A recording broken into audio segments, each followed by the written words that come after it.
토트넘의 경기가 2023년 새해 첫날 치러지면서 축구 팬들의 이목을 집중시켰습니다.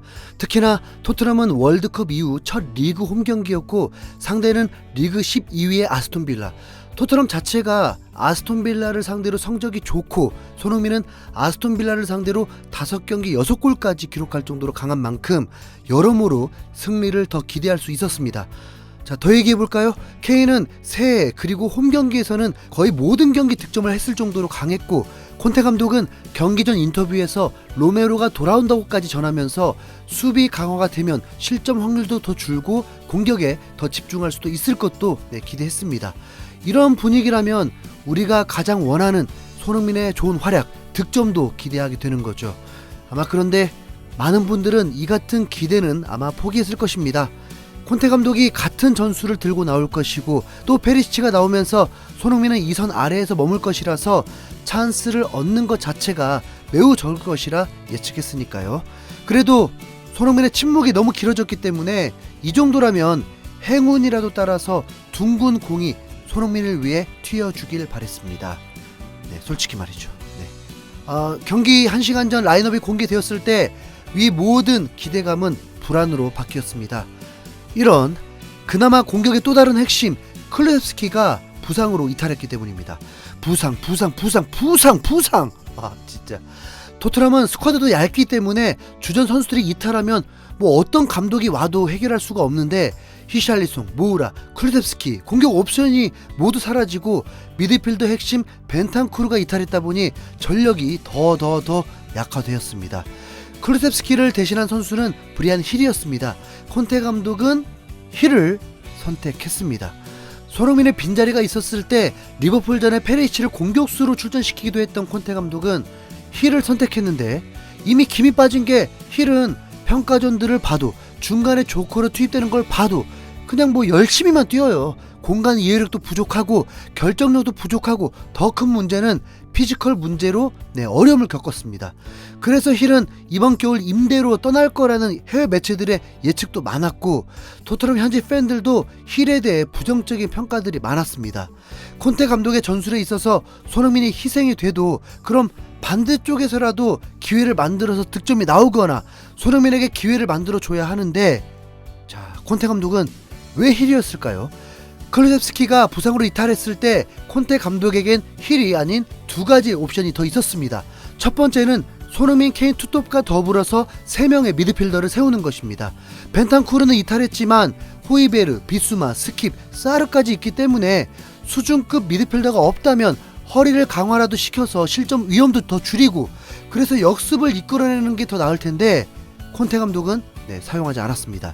두 번째는 페리시치를 공격수로 기용해서 손흥민처럼 양발을 사용하기 때문에 경기 중 포지션 체인지도 충분히 가능하고 윙백이 세세정이 나온다면 현 시점 손흥민을 도울 적임자인데다가 손흥민과 페리시치가 더 멀리 있는 것만으로도 토트넘의 진짜 장점을 볼 수 있는 기회였는데 콘테 감독은 손흥민, 케인, 힐, 비수마, 호이베르, 페리시치, 도어티, 로메로, 랑글레, 데이비스, 요리스를 선발로 출전시켰습니다.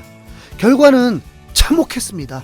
0대2 패배보다 더 충격적인 건 전문가들은 손흥민을 평점 5점 이하로 혹평했고 90미닛은 충격적인 2점을 주기도 했습니다. 전체적으로 손흥민을 향해서 자신감 부족이라고 언급하는데 진짜 웃긴 소리들 하고 있습니다. 손흥민은 전세계 윙어 탑5 안에 드는 선수라고요. 프리미어리그에서 윙어 탑3 안에 드는 선수라고요. 그런데 현재 페리시치가 합류한 이후 케인이 득점하려고 최전방 박혀있는 이후 손흥민이 윙어입니까? 손흥민은 윙어로 활용되고 있지 않습니다. 경기를 지켜봐도 손흥민은 갈 길을 잃은 듯 했습니다. 콘테 감독이 19만 파운드 주면서 데려온 노장 페리시치로 팀을 바꿔놓으려다가 이 지경이 되고 있는 것입니다. 토트넘이 지난 시즌 4위를 하고 후반기 거의 1위급 성적을 거뒀으면 그 다음은 부족한 곳을 채우면서 더 강해지는 건데 뭔 우승의 길을 가기 위함이라면서 아예 전술 자체를 바꿔버리냐고요. 이번 아스톤 빌라와의 경기에서는 선수들이 그냥 죄다 패스 정확도가 떨어지면서 김세고 유기적인 플레이 거의 보이지 않고 도대체 무슨 팀을 만들려는 건지 이해가 가지 않았습니다. 겨울 이적 시장에 대해서 시위하는 건가 싶었죠. 있는 자원으로 변칙적 전술로 성적을 낼수록 구단이 이 선수 영입에 소극적일 것 같다라고 생각할 수 있잖아요. 네. 뭐 실제 그게 맞을 수도 있죠. 전반 18분 손흥민은 하프라인에서 볼을 받을 때 시야 확보가 안 되다 보니 두리번거리다가 볼 터치가 길었고 이내 위험 상황을 만들었습니다.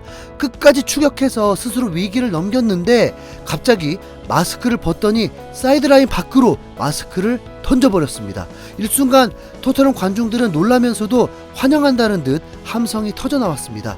경기가 무득점 상황이어서 이런 변화가 토트넘에게 좋은 영향을 미칠 줄 알았는데 손오공이 도복을 벗어도 역부족이듯 손흥민이 마스크를 벗어도 역부족이었습니다. 손흥민은 슈팅 2개, 그라운드 경합 성공 6개, 태클 3개가 전부였습니다. 그나마 소파스코어, 후스코어드닷컴은 팀 내에서 손흥민을 높이 평가했습니다. 저 스탯 자체가 손흥민이 그냥 미드필더라는 거죠. 토트넘은 후반 5분에 부러운 실점을 허용했습니다. 뭐가 부럽냐면 아스톤빌라는 에메리 감독이 토트넘 원정이고 토트넘 공격력에 대해 경기를 한 만큼 6명의 수비벽을 만들어 버렸습니다. 그래서 토트넘이 더 애를 먹기도 한 건데 후반 4분에 더글라스가 30m 이상 먼 거리에서 중거리 슈팅을 때렸습니다. 득점 확률이 매우 낮죠. 슈팅의 위력은 있었지만 키퍼가 막긴 충분했습니다. 요리스 골키퍼 정면으로 흘러갔는데 요리스가 어설프게 방어를 하면서 볼이 흘러갔고 이후 바로 공격 기회를 주면서 와킨스의 어시스트로 부엔디아에게 실점을 하고 말았습니다. 저런 중거리 슈팅 부럽더라고요.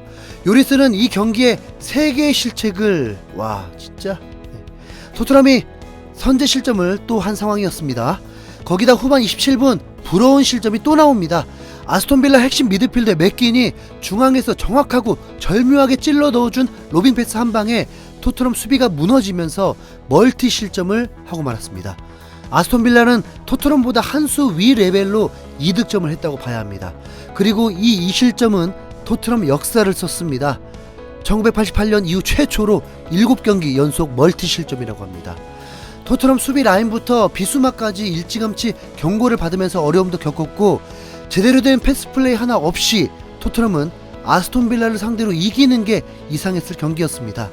그래도 혹시 모른다면서 시청한 건 후반 17분경 세세뇽을 투입하고 페리치를 오른쪽 윙어로 바꿔놨다 보니까 우리가 봐왔던 손흥민의 움직임들을 몇 차례 볼 수 있었습니다. 0대1로 밀리고 있는 상황에서 역습 상황이 될 때 케인이 볼을 받고 손흥민은 질주를 했습니다. 아쉽게 케인의 선택은 페리시치가 되면서 득점 기회는 무산되었습니다. 그리고 0대2로 밀리고 있는 41분에는 손흥민이 바로 그 위치에서 수비와 1대1로 붙으면서 손흥민 존에서 슈팅도 시도하게 되었습니다. 아니 진짜 얼마나 답답했으면 병 맞은 손흥민 존 슈팅이 속이 시원하냐고요. 토트넘은 이런 장면이 나와야 제 실력을 발휘하는 팀인데 콘테 감독은 그걸 뒤진 후에 작동시켰습니다. 0대2 무기력한 패배 후 콘테 감독은 아예 대놓고 충격적인 인터뷰를 했습니다. 솔직히 말하고 싶다. 나는 구단에게도 이미 내 의견을 전했다. 아마도 5위에 머무르는 것이 좋을 것이다. 선수들 사기를 제대로 꺾어놓은 이 발언은 아마도 구단에게 이미 입장을 전한 거나 다름없겠죠. 토트넘은 재계약 요청을 했음에도 콘테 감독이 미루고 있었기 때문에 그런 상황에서 구단의 목표가 전혀 아닌 4위도 아니고 5위를 전하면서 구단 자체도 무시해버린 발언이었습니다. 케인 먼저 떠날 명분 무조건 생겼고 손흥민도 특단의 조치가 필요해 보입니다. 콘테 감독의 더 논란이 될 인터뷰 내용이 있는 듯한데 오늘 경기 리뷰는 여기까지 하겠습니다. 이어진 컨텐츠로 돌아올게요. 이상 흰수염 고래였습니다. 또 날이 밝은 건가? 여러분 새해 복 많이 받으십시오.